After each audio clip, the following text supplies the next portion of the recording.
सत्सङ्गत्वे निस्सङ्गत्वं निस्सङ्गत्वे निर्मोहत्वं निर्मोहत्वे निश्चलतत्वं निश्चलतत्वे जीवन्मुक्तिः पुनरपि जननं पुनरपि मरणं पुनरपि जननी जठरे शयनम् इह संसारे बहुदुस्तारे कृपया पारे पाहि मुरा। मंगल श्लोकः वागीशाद्या सुमनसः सर्वार्थानामुपक्रमे यं नत्वा कृतकृत्या स्युः तं नमामि गजाननम्। गुरुर्ब्रह्मा गुरुर्विष्णुः गुरुर्देवो महेश्वरः गुरुः साक्षात् परं ब्रह्म तस्मै श्री गुरवे नमः। सूर्यनारायणं वन्दे देवीं त्रिपुरसुन्दरीं गुरूनधिगतार्थांश्च निरन्तरमहं भजे। கர்மநாமதேய விசாரஹா அப்படிங்கிற விஷயத்தை பார்த்துட்டு இருக்கோம். அதுல தத் பிரக்ய சாஸ்திராத் தத் வியபதேசாத் யௌகிகாத் வாக்கிய பேத பயாச்ச கர்மநாமதேயத்துவம் அப்படிங்கிறதாக இந்த கர்மநாமதேயத்தை நிர்ணயம் பண்றதுக்கு 4 நிமித்தங்கள் சொல்லப்பட்டுள்ளன. அதுல முதலாவது தத் பிரக்ய சாஸ்திரம். தத் பிரக்யம்னா என்னது? தத் பிராபகம் அப்படின்னு அர்த்தம். அதற்கு உதாரணம் என்னது அப்படின்னு கேட்டா அக்னிஹோத்திரம் ஜுஹோதி அப்படிங்கிற வாக்கியம். ததாஹி அக்னிஹோத்திரம் ஜுஹோதி இத்யத்ர அக்னிஹோத்திர சப்தேன அக்னி தேவதா ரூபஹ குணஹ ந விதீயதே. இந்த இடத்துல உதாரணத்துக்காக சொன்ன வாக்கியம் அக்னிஹோத்திரம் ஜுஹோதிங்கிற வாக்கியம். இந்த வாக்கியத்துல இருக்கக்கூடியதான அக்னிஹோத்திர பதமானது கர்மாவினுடைய பெயராக இருக்கிறதா அல்லது அக்னி என்கின்றதான தேவதாவை விதிக்கக்கூடியதாக இருக்கிறதா அப்படின்னு சம்சயா. இந்த தத்னா ஜுஹோதி அப்படின்னு ஒரு வாக்கியம் நம்ம பார்த்திருக்கோம். அதுல பிராப்த கர்மாவை உத்தேசிச்சு ததி என்கின்றதான குணகா விதிக்கப்படுறது அப்படிங்கிறத பார்த்தோம் இல்லையா? அத போல இங்கேயும் பிராப்த கர்மாவை உத்தேசிச்சு அக்னி என்கின்றதான தேவதா இங்க விதிக்கப்படுகிறதா என்று கேள்வி. குணஹா அப்படிங்கிற பதம் திரவியத்தையும் சொல்லும் தேவதாவையும் சொல்லும். அதத்தான் இங்க மனசை வச்சு சொல்ற. அக்னிஹோத்திரம் ஜுஹோதி இத்யத்ர அக்னிஹோத்திர சப்தேன அக்னி தேவதா ரூப குணஹா ந விதீயதே. இந்த வாக்கியத்துல அக்னிஹோத்திர சப்தத்தினால அக்னி என்கின்றதான தேவதா குணஹா ந விதீயதே. ஏன்?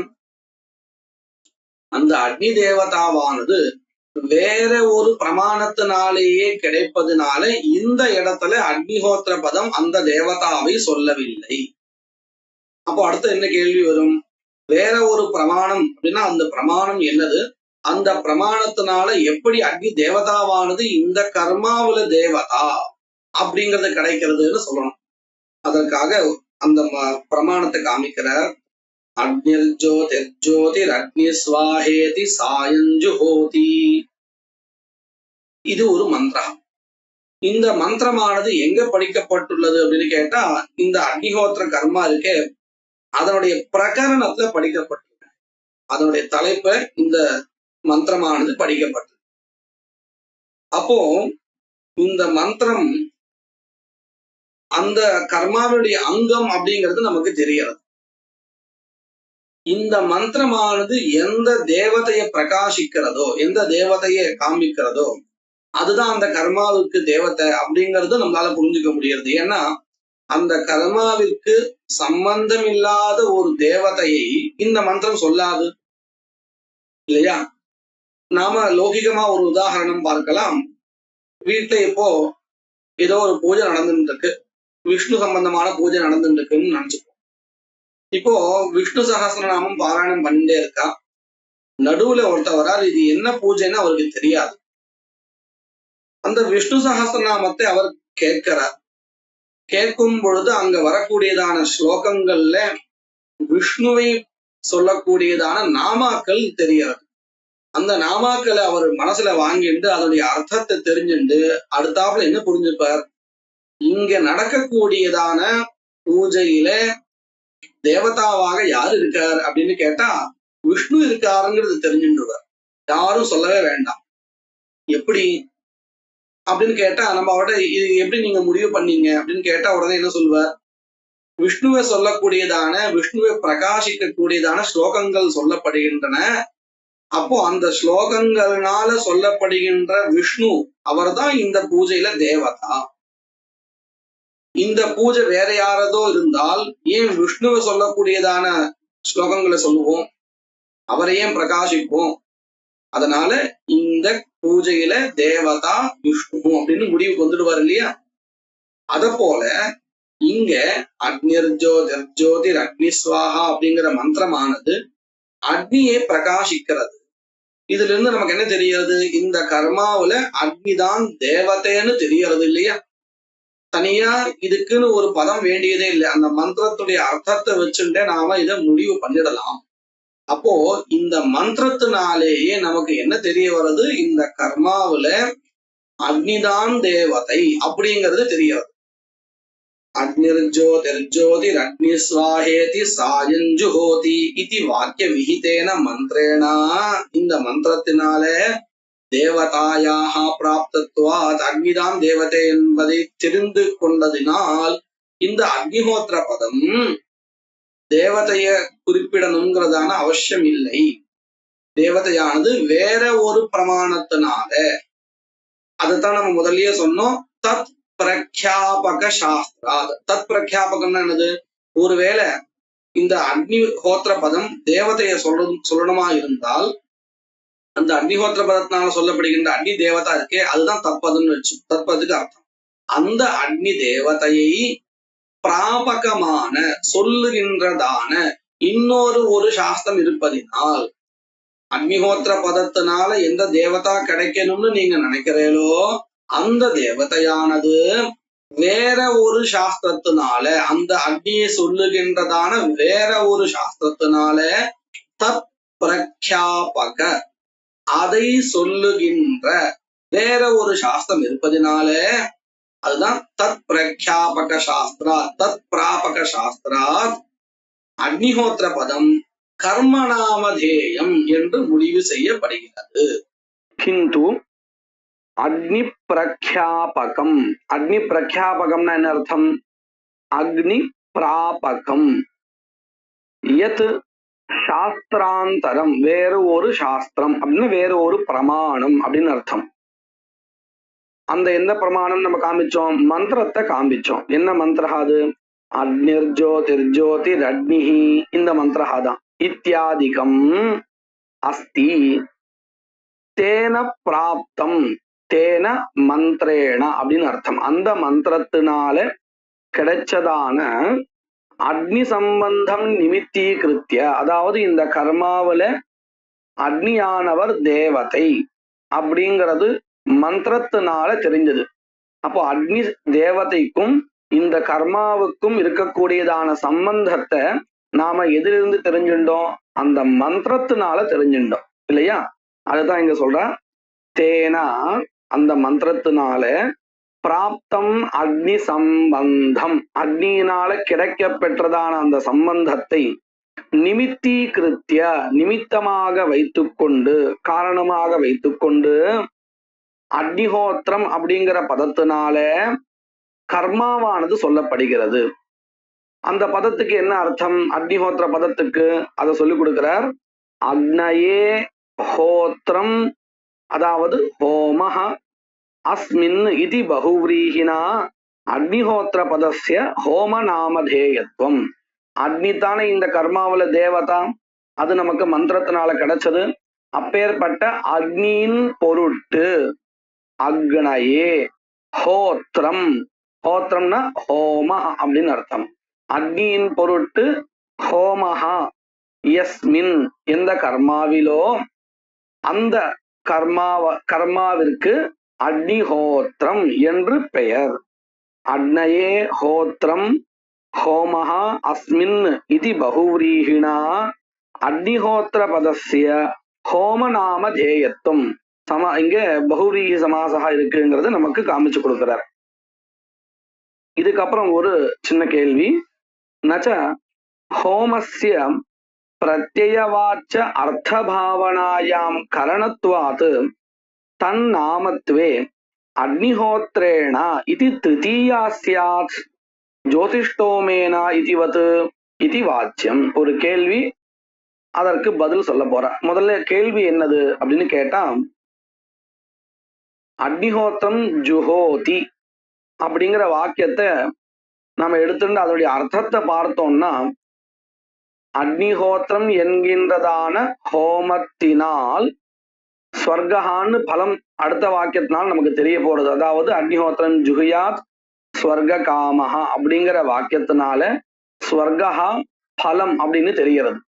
அப்போ ஸ்வர்கா சாத்தியம், அக்னிஹோத்திர ஹோமஹா சாதனம் கரணம், இதைத்தான் நம்ம முன்னாடி பார்த்திருக்கோம். சரி, அப்போ அக்னிஹோத்திர ஹோமஹா அப்படிங்கிற பதம், அக்னிஹோத்திர பதம் ஜுஹியாத்துங்கிற இடத்துல ஹோமஹா இருக்கே, அந்த ஹோமத்தை தானே குறிப்பிடுறது. ஹோமஹாவோ இங்க சாதனமா இருக்கு. சாதனமா இருக்குன்னு சொன்னா அந்த சாதனத்துவத்தை கரணத்துவத்தை சொல்றதுக்கு எந்த விபக்தியை நாம உபயோகப்படுத்துவோம் அப்படின்னு கேட்டா திருத்தீயா விபக்தியை உபயோகப்படுத்துவோம் இல்லையா? அப்படித்தானே நம்ம எல்லா இடத்துலயும் சொல்லிட்டு இருக்கோம், அக்னிஹோத்திர ஹோமேன ஸ்வர்க்கம் பாவயேத் அப்படின்னு. அப்போ அக்னிஹோத்திர பதத்துக்கு அப்புறம் எந்த விபக்தி இருக்கணும்? ஒருவேளை அக்னிஹோத்திர பதமானது ஹோமத்தை தான் சொல்றது அப்படின்னா அக்னிஹோத்திர பதத்துக்கு அப்புறம் எந்த விபக்தி இருக்கணும் அப்படின்னு கேட்டா திருத்தீயா விபக்தி இருக்கணும். அக்னிஹோத்திரேன ஹோமேன ஸ்வர்க்கம் பாவேத், இப்படித்தானே வாக்கியம் இருக்கணும். ஆனா வாக்கியத்துல இருக்கக்கூடிய பதமும் அக்னிஹோத்திரம் ஜுஹியாத் அப்படின்னு த்விதீயா விபக்தியை கொண்டுதான் இருக்கு. இப்போ இந்த அக்னிஹோத்திர பதமானது ஹோமத்தினுடைய பெயர் அப்படின்னு சொன்னா இங்கேயும் திருத்தீயா விபக்தி இருக்கணுமே. அப்படி இல்லையே. நாம இத மாதிரி எங்க பார்த்திருக்கோம் அப்படின்னு கேட்டா ஜோதிஷ்டோமேன ஸ்வர்க காமோ யஜேதா அப்படிங்கிற வாக்கியத்தை பார்த்திருக்கோம். இந்த வாக்கியத்திலேயே இந்த ஜோதிஷ்டோம பதத்துக்கு அப்புறம் என்ன விபக்தி இருக்குன்னு கேட்டா அழகா திருத்தீயா விபக்தி இருக்கு. அப்போ ஜோதிஷ்டோமேன ஸ்வர்க காமோ யஜேதா அப்படிங்கிற இடத்துல யாகத்துக்கு பெயர் தான் ஜோதிஷ்டோமஹா. யாகா இங்க சாதனமா இருக்கு. அதனால அழகாக திருத்தீயா விபக்தியோடயே இருக்கு, ஜோதிஷ்டோமேன ஸ்வர்க காமோ யஜேதா அப்படின்னு. இந்த மாதிரி தான் இருக்கணும். அக்னிஹோத்திரேன ஸ்வர்க காமோ ஜுஹியாத் இப்படின்னு தானே இருக்கணும் வாஸ்தவத்துல. அப்படி இல்லையே, ஏன் த்விதீயாந்தமான சப்தத்தை இங்க சொல்லியிருக்கா அப்படின்னு கேள்வி. நச்ச ஹோமஸ்ய பிரத்யவாச்ச அர்த்தபாவனாயாம் அக்னிஹோத்திரம் ஜுஹியாத் அப்படிங்கிற இடத்துல இந்த திங் பிரத்ய ஜுஹியாத்ங்கிறது திங் பிரத்யா இருக்கு. அந்த பிரத்யத்தினுடைய அர்த்தமாக இருக்கக்கூடிய ஆர்த்தி பாவனையில கரணத்வாத் கரணமாக அன்வயித்திருப்பதினாலே தன்னாமத்வே ஹோம நாமத்வே, ஹோமத்திற்கு இந்த அக்னிஹோத்திரம் என்கின்ற பதம் பெயர் என்றால் எப்படி இருக்கணும்? அக்னிஹோத்ரேணா இது திருத்தீயா ஸ்யாத், திருத்தீயா விபக்தியோடைய எல்லாம் இருக்கணும். எதை போல? ஜோதிஷ்டோமேனா இதிவத் அப்படின்னு கேள்வி. அப்படி கேள்வி கேட்ட இது நஜவாச்சம், அப்படி கேள்வி கேட்க அப்படி கிடையாது அப்படின்னு என்ன அர்த்தம்? இந்த இடத்துல த்விதீயா விபக்தி இருந்தாலும் அந்த த்விதீயா விபக்தியினால லக்ஷணையாக சாதனத்துவம் சொல்லப்படுகிறது. ஒரு சப்தத்தினால அதற்குண்டான சரியான அர்த்தத்தை எடுத்துக்காம கூட்டலாகவோ கொஞ்சம் குறைச்சலாகவோ எடுத்துக்கிட்டால் அது லக்ஷணான்னு சொல்லுவோம் இல்லையா?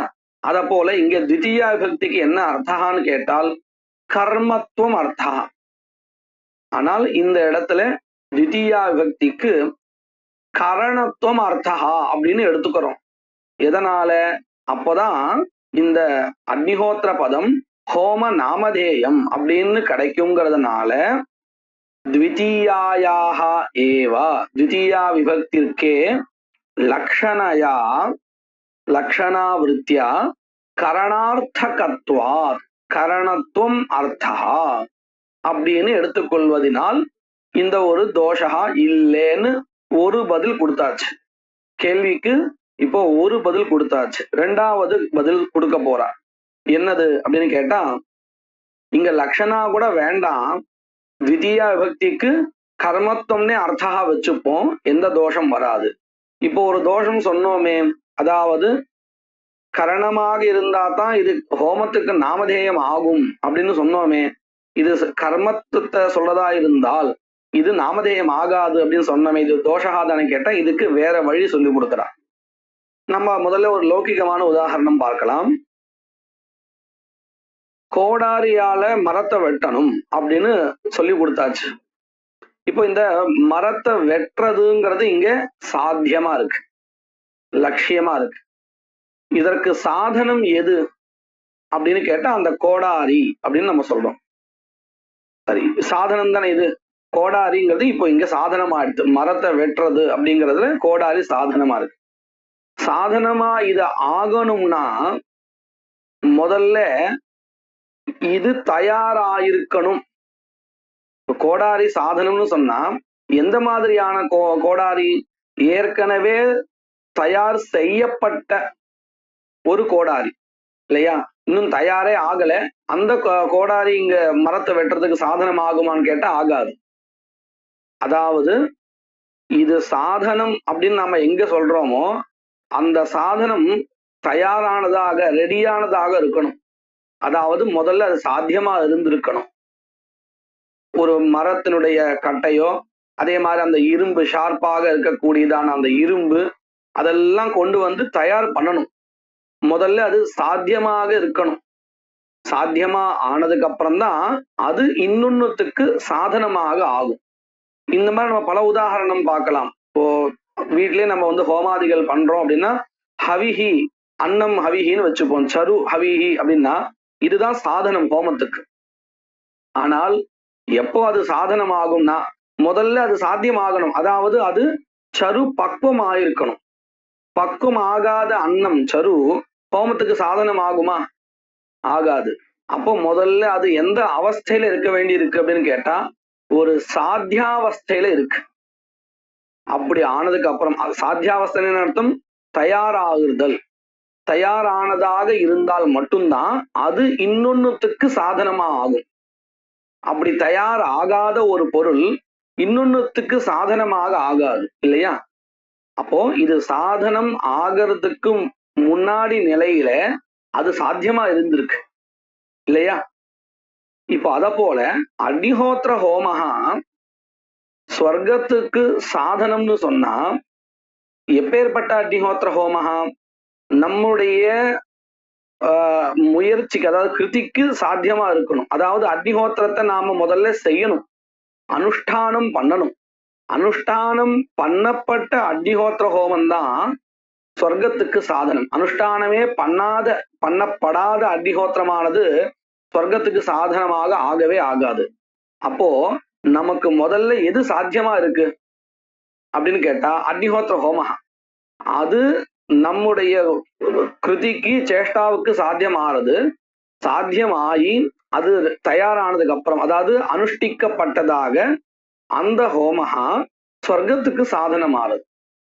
எப்படி நம்ம இந்த ஹவிஸ் விஷயத்துல பார்த்தோமோ, முதல்ல நாம பண்ண வேண்டியது எது அப்படின்னா எடுத்த உடனே அக்னிக்கு தேவையான, அதாவது ஹோமத்துக்கு தேவையான எல்லாத்தையும் இந்த சரு இந்த முதல்ல எல்லாத்தையும் தயார் பண்ணிட்டு அதுக்கப்புறம் தான் நம்ம அந்த ஹோமத்தையே பண்றோம் இல்லையா? முதல்ல பண்ண வேண்டியது எதுன்னு கேட்டா அந்த ஹோமத்துல சாதனமா எது இருக்கோ அதைத்தான் நம்ம முதல்ல பண்ணுவோம். அதைத்தான் முதல்ல சாத்தியமாக நம்ம பண்ணிப்போம். அத போல அக்னிஹோத்திர ஹோமஹா முதல்ல சாத்தியமாக ஆகிறது. அதன் பிறகு சாத்தியமானதுக்கு அப்புறம் அந்த ஹோமஹா ஸ்வர்க்கத்துக்கு சாதனமாக ஆறுது. இப்படித்தானே கிரமஹா. இப்போ இந்த விஷயத்தை நம்ம கவனிச்சோம்னா ஒரு நிலையில இந்த அக்னிஹோத்திர ஹோமஹா சாத்தியமாக இருக்கு. சாத்தியமாக இருந்துதான் பிறகு அது சாதனமாக மாறுகிறது. அப்போ சாத்தியமா இருக்கா இல்லையா? அந்த சாத்தியமாக இருக்கக்கூடிய அக்னிஹோத்திர ஹோமஹா தான் சாதனமாகிறது நம்ம சொல்றோமே. அப்ப அந்த சாத்தியமாக இருக்கக்கூடிய நிலையில இந்த த்விதீய விபக்தியானது அதனுடைய கர்மத்துவத்தை சொல்றது இல்லையா? இது சாத்தியமாகவும் ஒரு நிலையில ஆகிறதா இல்லையா அக்னிஹோத்திர ஹோமஹா? அந்த நிலையத்தான் இந்த த்விதீய விபக்தியானது சொல்றது. இப்படி சாத்தியமாக இருக்கக்கூடியதான அக்னிஹோத்திர ஹோமஹா பிறகு சாதனமாக மாறுகிறது.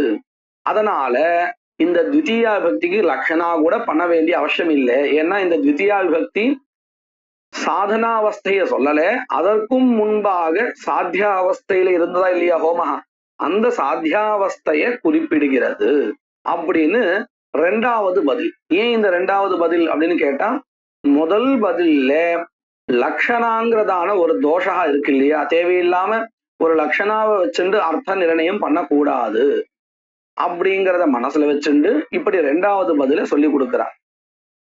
இப்ப ரெண்டாவது பதில சொல்லக்கூடியதான பந்தியை வாசிக்கிறேன். ந ஆசாதிதம் கரணம் இது நியாயேன, அதாவது கிளுப்தமானதாக ஆகாத ஒன்று, சாத்தியமாக ஆகாத ஒன்று கரணமாக ஆகாது என்ற நியாயத்தின்படி அசாதிதஸ்ய, அதாவது சாத்தியமாக ஆக்கப்படாததற்கு கரணத்துவ அயோகாத்து, கரணத்துவம் கிட்டாது என்பதினால், அர்த்தாத் இப்படி ஒரு நிலை இருப்பதினால பிராப்த ஹோமகத சாத்தியத்துவ அனுவாதகத்வேனவா, இது முன்னாடி ஒரு ஸ்திதியில ஒரு நிலையில சாத்தியமாக இருந்தது இல்லையா, அந்த நிலைய சொல்றதாக இங்க இருக்கக்கூடியதான த்விதீயா விபக்தி இருக்கு என்பதனால் த்விதீயா உபபத்தேஹே, த்விதீயா விபக்தியானது இங்கே உபபத்தியாக ஆகிறது, அதாவது தகுந்ததாக ஆகிறது. இப்படி த்விதீயா விபக்திக்கு ஏன் இங்க த்விதீயா பக்தி வந்தது, திருத்தியா பக்தி வரலை அப்படிங்கிறதுக்கு ரெண்டு விதமான பதில சொல்லியிருக்காம். இது தத்பிரக்ஞாயாத் அத்திர நாமதேயத்துவம். இந்த இடத்துல அக்னிஹோத்திரம் ஜுஹோதிங்கிற வாக்கியத்துல அக்னிஹோத்திர பதமானது நாமதேயமாக, கர்மாவினுடைய நாமதேயமாக ஆகிறது, குணத்தை விதிக்கல. ஏன்னா அந்த குணத்தை சொல்றதுக்கு இன்னொரு ஒரு சாஸ்திரம் இருப்பதினால் அப்படி இந்த விசாரம் முதல் நிமித்தம் இங்க நிரூபிக்கப்பட்டிருக்கு. அடுத்தது ரெண்டாவது நிமித்தம் என்னது அப்படின்னு கேட்டா, தத் வியபதேஷாத் அப்படிங்கிறது ரெண்டாவது நிமித்தம். ததா சேனேன அபிச்சரன் யஜேதா இத்யத்ர சேன பதம் யாக நாமதேயம் நது யாகாங்கத்வேன சேன பக்ஷி ரூப குணவிதிஹி. இங்க எடுத்துட்டு வாக்கியம் சேனேன அபிச்சரன் யஜேதா அப்படிங்கிறதான வாக்கியம். இங்க என்ன சம்சயா அப்படின்னு கேட்டா, சேனேன அப்படின்னு திருத்தீயா விபக்தியந்தமான பதம் இருக்கே, இந்த பதமானது சேன அப்படிங்கிறதான கர்மாவினுடைய நாமதேயமா இருக்காம், அல்லது தத்னாஜுஹோதிங்கிற இடத்துல எப்படி ததி என்கின்றதான திரவியம் விதிக்கப்பட்டதோ கர்மாவுக்கு அங்கமாக, அத போல இங்கேயும் சேன என்கின்றதான பக்ஷி சாதனமாக கர்மாவை உத்தேசிச்சு விதிக்கப்படுகிறதா அப்படின்னு கேள்வி. அதாவது சேனபதம் கர்மநாமதேயமா அல்லது குணபரமா அப்படின்னு கேள்வி, திரவிய பரமான்னு கேள்வி. சேனேன அபிச்சரன் யஜேதா இத்யத்ர என்ற வாக்கியத்தில் சேன பதம், சேன என்கின்றதான பதமானது யாகநாமதேயம், அது கர்மாவினுடைய பெயர்தான். நது யாகாங்கத்வேன, யாகத்திற்கு அங்கமாக, சேன பக்ஷி ரூப குணவிதிகி, சேன என்கின்றதான பக்ஷியை திரவியமாக விதிக்கின்ற பதம் அல்ல. இப்படின்னு சொல்லியாச்சு சித்தாந்தத்தை. ஆனா ஏன் அப்படின்னு அந்த காரணம் சொல்லி கொடுக்கணும் இல்லையா, அதற்கு விவரணம் ஆரம்பிக்கிறார். யதா ஹவை சேனஹா நிபத்ய ஆதத்தே ஏவம் அயம் த்விஷந்தம் பிராத்ருவ்யம் நிபத்ய ஆதத்தே யம் அபிச்சரதி சேனேன. எம் அபிச்சரதி ஷேனேன, ஷேனேன ஷேன யாகத்தினால், எம் யாரை உத்தேசிச்சு, அபிச்சரதி இந்த அபிச்சார கர்மாவை செய்கிறானோ அவனை அவனை இந்த ஷேன யாகவானது ஹிம்சிக்கிறது. எதை போல அப்படின்னு கேட்டா, யதா எவ்வாறு, ஷேன இந்த கழுகு பட்சியானது, நிபத்திய ஆதத்தே தன்னுடைய இரையாக இருக்கக்கூடியதான மற்ற பட்சிகளோ பிராணிகளோ அவைகள் மேல விழுந்து, நிபத்திய ஆதத்தே ஆகாரமாக தனக்கு வேண்டியதாக எடுத்துக்கொள்கிறதோ, ஏவம் அதை போலவே, அயம் அயம் யாகா இந்த யாகா, த்விஷந்தம் துவேஷம் கொண்டதான, பிராத்ருவ்யம் சத்ருவை, நிபத்திய ஆதத்தே அவன் மேல விழுந்து அப்படிங்கிறதான அர்த்தம் வருது. தாத்பரியம் என்னன்னு கேட்டா, ஹிம்சாவை உண்டு பண்ணுகிறது. த்விஷந்தம் துவேஷத்தை கொண்ட சத்ருவை ஹிம்சிக்கிறது, அவனுக்கு ஏதோ ஒரு கேடுகளை விளைவிக்கிறதுன்னு அர்த்தம். நிபத்திய ஆதத்தே அப்படின்னு இதனுடைய அர்த்தம். இப்போ இந்த வாக்கியத்துல நாம ஒரு விஷயத்தை கவனிக்கணும். இந்த இடத்துல ஷேன பக்ஷி போல் இந்த யாகா அப்படின்னு நாம சொல்லணும். இல்லைன்னா என்ன ஆயிடும், இந்த உபமான உபமேய பாவகா ஒத்து வராது போயிடும். இந்த உவமைன்னு நாம சொல்றோமே, அது ரெண்டு வெவ்வேறு பதார்த்தங்கள்ல தான் வரும். ராமனை போல லக்ஷ்மணன் அப்படின்னு தானே சொல்ல முடியும், ராமனை போல ராமன் சொல்ல முடியாது. எது திருஷ்டாந்தமா இருக்கோ அவனு வேற இருக்கணும். எதை போலன்னு இன்னொருத்தர் நம்ம சொல்றோமோ, உபமேயா அவன் வேறவனா இருக்கணும். ராமனை போல லக்ஷ்மணன் அப்படின்னா இந்த இடத்துல உபமானம் ராமஹா, உபமேயா லக்ஷ்மணா, இப்படித்தானே சொல்லி ஆகணும். அப்போ இந்த இடத்துலயும் யதாவை ஷேனஹா அப்படிங்கறத பக்ஷியானது உபமானமா இருக்கு, உபமேயமாக ஷேன யாகா சொல்லணும், சொல்லப்படணும். அதாவது வேற ஒரு பதார்த்தம் பக்ஷியை காட்டிலும் வேறான ஒன்று சொல்லப்படணும். இல்லைன்னா என்ன ஆயிடும், சேன பதத்தினால யாகா சொல்லல, ரெண்டாவது சேன பதத்தினாலையும் பக்ஷி தான் சொல்லப்படுறது அப்படின்னா என்ன ஆயிடும் தெரியுமா, பக்ஷி எப்படி தன்னுடைய எதிரிகளை வீழ்த்துகிறதோ அதை போல இந்த பக்ஷியானது சத்ருவை வீழ்த்துகிறது அப்படின்னு சொல்றதான ஒரு நிலைமை வந்துடும். அதாவது உபமானமும் உபமேயமும் ரெண்டும் ஒரே பொருள் தான் அப்படின்னு ஆயிடும். அப்போ இந்த இடத்துல உபமான உபமேய பாவகாவே வராது போயிடும். அப்போ நாம என்ன சொல்ல வேண்டியிருக்கு, எப்படி பக்ஷியானது தன்னுடைய எதிரிகளை ஹிம்சிக்கிறதோ அதை போல இந்த யாகா அப்படின்னு வேற ஒரு பதார்த்தத்தை காமிக்க வேண்டியிருக்கு. அப்போ இதுல இருந்து என்ன தெரிகிறது, ஷேனேன அபிச்சரன் யஜேதா அப்படிங்கிற இடத்துல ஷேன பதம் பக்ஷிய சொல்லல, அந்த கர்மாவை சொல்கிறது. அந்த கர்மாவினுடைய பெயர் ஷேனா.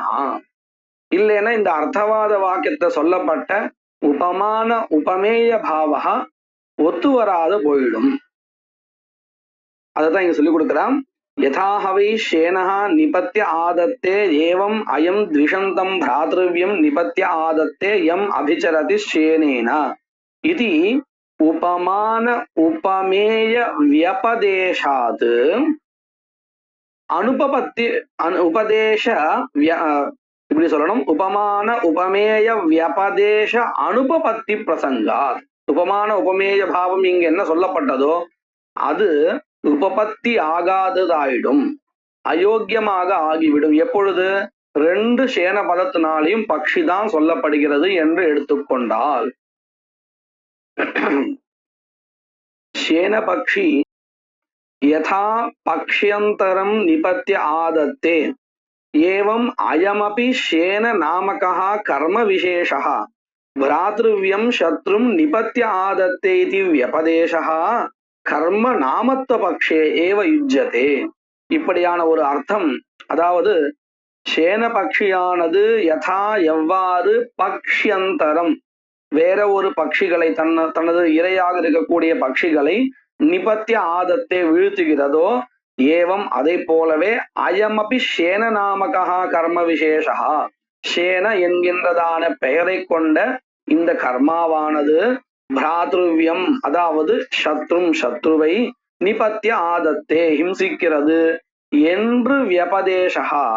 இந்த ஒரு வியபதேசா இருக்கே திருஷ்டாந்த அதாவது உபமானம், இது கர்மநாமத்துவ பக்ஷேயேவ யுஜ்ஜதே. கர்ம சேனபதம் கர்மாவினுடைய பெயர், சேன பக்ஷி சொல்லவில்லை என்று எடுத்துக்கொள்ளும் பட்சத்தில்தான் சரி வரும் அப்படிங்கிறதாக தெரிகிறது. ஏவ யுஜ்ஜதே யாகாங்கதயா. ஒருவேளை சேனேன அபிச்சரன் எஜேத அப்படிங்கிற இடத்துல சேன பதத்திற்கு சேன பக்ஷின்னு அர்த்தம் வச்சுண்டா அந்த வாக்கியம் என்னவா மாறி இருக்கும்? தத்னா ஜுஹோதி மாதிரி ஆயிருக்கும். எப்படி ததியானது ஹோமத்தை உத்தேசிச்சு சாதனமாக திரவியமாக விதிக்கப்பட்டதோ அத போல சேன பக்ஷியானது இங்கே விதிக்கப்படுகிறது கர்மாவை உத்தேசிச்சுன்னு ஆயிடும்.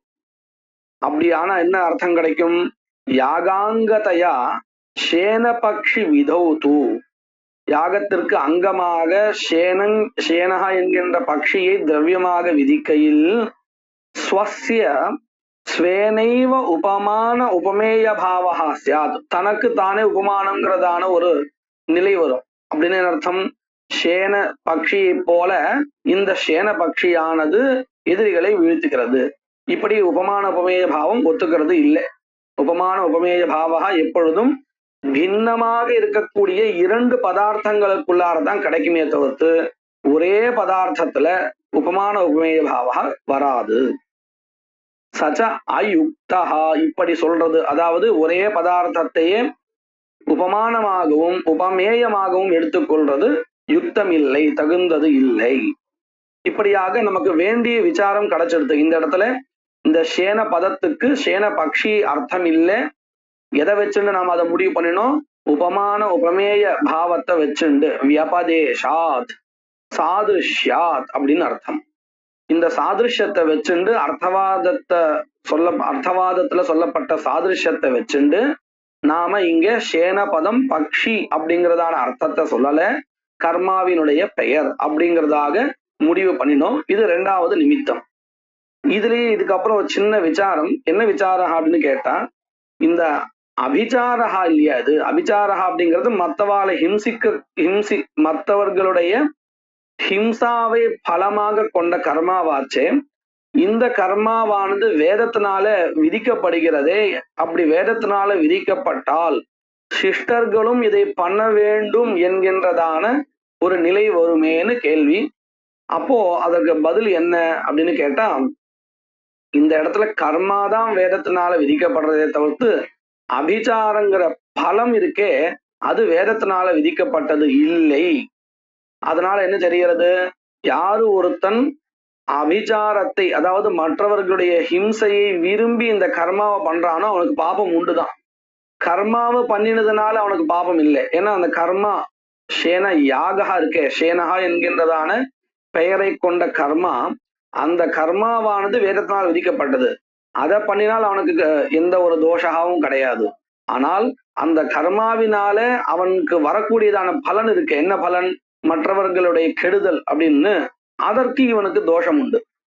ஏன்னா அந்த பலன் வேதத்தினால சொல்லப்பட்டது இல்லை அப்படிங்கிறதாக இங்கே கேள்வியும் பதிலும் இருக்கு. தஸ்மாத் சச்ச அயுக்தா, அந்த விஷயம் முடிஞ்சிருக்கு. தஸ்மாத் அதனால் சேன துல்யதா வியபதேசாத் சேன பதம் கர்மநாமதேயம். அதன் பிறகு ததச்ச அபிச்சரன்னு சத்ருவத காமஹா சேன நாமகேன யாகேன அபிச்சாரம் பாவயேத் இது வாக்கியார்த்தா. இதோட இந்த விசாரம் முன்னாடி சொல்லப்பட்ட விசாரம் முடிஞ்சது. அதுக்கப்புறம் கேள்வி. நனு ஏவம் அப்படி அபிச்சாரஸ்யாபி வேதோக்தத்வாத் ஆபிச்சாரிகே கர்மணி ஆஸ்திகானாம் அப்படி பிரவருத்தி சியாத். இப்பதான் கேள்வி, நம்ம முன்னாடி சொன்ன கேள்வி. ஆபிச்சாரமும் கூட வேதோக்தமாக இருப்பதினால் ஆபிச்சாரிகே கர்மணி, இந்த கர்மாவுல ஆஸ்திகானாம் அப்படி பிரவருத்தி சியாத். இது சேத் நா, அப்படி இல்லை. வேதோக்தாபி அபிச்சாரா வேத விஹிதா நபவதி பலத்வாத். இந்த இடத்துல ஆபிச்சாரா அப்படின்னு இருக்க மற்றவர்களுடைய ஹிம்சா இது பலம், கர்மா இல்லை. அந்த பலமானது வேதத்தினால விதிக்கப்பட்டது இல்லை. வேத விகிதா நபவதி பலத்வாத். ஏன்னா பலம் அப்படிங்கிறது எங்கேயுமே வேதத்தினால விதிக்கப்பட்டது இல்லை, காமிச்சு கொடுக்கப்படும், அவ்வளவுதான். விதிக்கப்படுவது எது? எது விதிக்கப்படுகிறதோ அதுதான் அவசிய கர்த்தவியம். விதிக்கப்படுவது எது? இந்த சேன என்கின்றதான பெயர் கொண்ட யாகஹா தான். அந்த யாகஹா அவசிய கர்த்தவியா. ஆனால் அதை பண்ணினால் பாபம் கிடையாது, அதுல இருந்து வரக்கூடிய பலனை வச்சு பாபம் உண்டு. பலம் ந விதேயம் கிந்து பலமுத்திஷ்ய தத் சாதனத்வேன கர்மா கர்ம ஏவ விதேயம். கர்மா தான் இங்கு விதிக்கப்படுகிறது. இது சித்தாந்தத்வாத். அத்தः அபிச்சாரஸ்ய அவிஹிதத்வேன, அபிச்சாரா இங்க வேதத்தினால் விதிக்கப்பட்டது இல்லை. அதனால என்ன ஆச்சு? பிரத்யவாய ஜனகத்துவம் அஸ்தி. அந்த ஹிம்சா இருக்கே அபிச்சாரா, அதற்கு பலன் உண்டு. கர்மாவை பண்ணினதுனால அவனுக்கு தோஷம் இல்லைன்னாலும் அந்த கர்மாவினால சத்ருவுக்கு ஏற்படக்கூடிய ஹிம்சையினால இவனுக்கு தோஷா உண்டு. இது இரண்டாவது. அடுத்தது மூணாவது. ஏவம் உத்பிதாயஜேத பசுகாமஹா இத்யத்ர பசுரூப பலாய விதித்சிதஸ்ய யாகஸ்ய உத்பித்பத நாமதேயம். உத்பிதாயஜேத பசுகாமஹா அப்படிங்கிறது இங்க விஷய வாக்கியமா இருக்கு. இந்த வாக்கியமானது, வாக்கியத்துல இருக்கக்கூடிய உத்பித் பதமானது திருத்தியாந்தம் பதமா இருக்கு இல்லையா, உத்பிதா அப்படின்னு. இந்த இடத்துல உத்பித் என்கின்றதான திரவியமானது விதிக்கப்படுகிறதா அல்லது உத்பித் என்பது கர்மாவினுடைய பெயரா அப்படின்னு சம்சயா.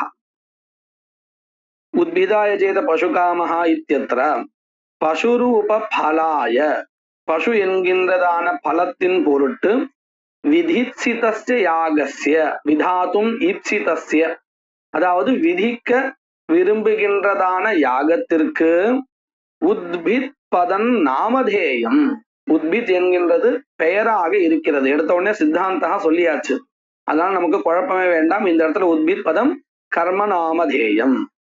நது யதா கதஞ்சித் பிராப்த யாகம் உத்திஷ்ய தத் அங்கதயா உத்பித் ரூப குணவிதி.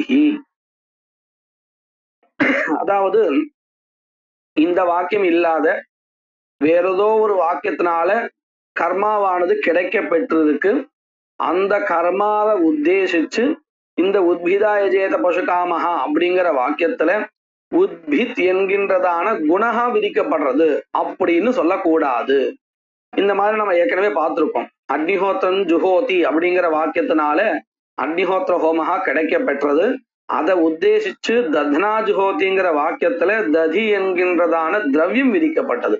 அதை போல இருக்கட்டுமே அப்படின்னு கேள்வி கேட்கிறா. ஆனா அப்படி இன்னொரு வாக்கியம் இங்க இல்லை. இந்த வாக்கியம் தான் உற்பத்தி வாக்கியமாகவே இருக்கு.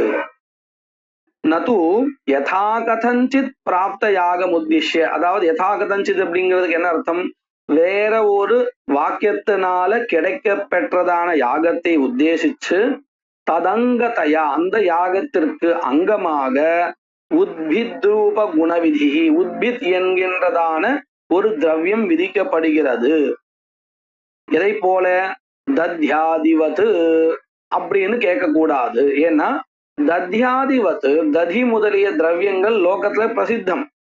ஆனால் தத்யாதிவத், ததி முதலிய திரவியங்களை போல உத்பின்னாமகஸ்ய, உத்பித் என்கின்றதான பெயரை கொண்ட திரவியத்திற்கு குணஸ்ய குணமானது அப்பிரசித்தத்வாத், லோகத்துல பிரசித்தம் இல்லை. யாருக்காவது இப்ப உத்பித் அப்படின்னு ஒரு பதம் சொன்னா அதுக்கு என்ன அர்த்தம் சொல்ல முடியுமா? ததின்னா சொல்ல முடியும், பிரசித்தமா இருக்கு அந்த திரவியம்.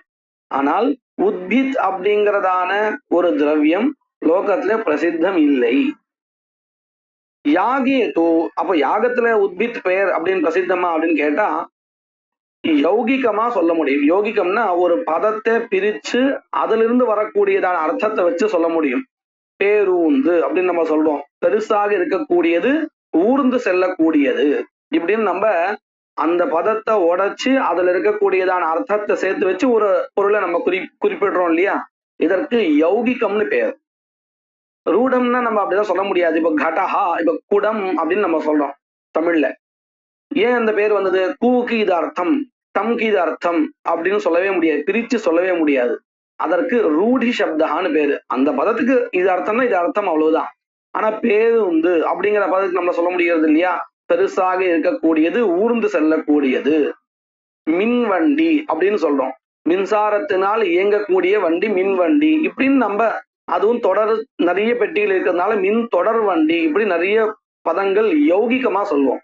அதாவது அந்த பதத்தை தனித்தனியா எடுத்து நம்மளால அதுக்கு பொருள் சொல்ல முடியும். அத போல இங்க உத்பித் பதத்துக்கு என்ன அர்த்தம் பண்றா அப்படின்னு கேட்டா, யாகே உத்பித்யதே பலம் அனேனா. இந்த இடத்துல பசு ரூப பலம் சொல்லப்பட்டிருக்கு இல்லையா இந்த கர்மாவுக்கு. இத்தகைய பசு என்கின்றதான பலத்தை கொடுப்பதினால், உத்பித்ததைன்னா பிளத்தல்னு அர்த்தம், உற்பத்தி பண்ணி கொடுத்துறதுன்னு அர்த்தம். அப்போ இந்த பலனை இது இந்த யாகா உற்பத்தி பண்ணி கொடுக்கறது இல்லையா, அதனால இதுக்கு உத்பித் அப்படின்னு பெயர் யௌகிகமா சொல்ல முடியும். உத்பித்யதே பலம் அனேன இது யோக சம்பவாத்து யாக நாமத்துவம், இது யாகத்திற்குண்டான பெயராக ஆகிறது அப்படிங்கிறதாக நாமதேயத்துவம் சொல்லியிருக்கா. இன்னும் இதுல சில விசாரங்கள் இருக்கு, நம்ம அடுத்த கிளாஸ்ல இதை பார்க்கலாம். மங்கள ஸ்லோகா. சூரியநாராயணம் வந்தே தேவீம் திரிபுர சுந்தரீம் குருநதிகதார்த்தாம்ஸ்ச நிரந்தரமஹம் பஜே.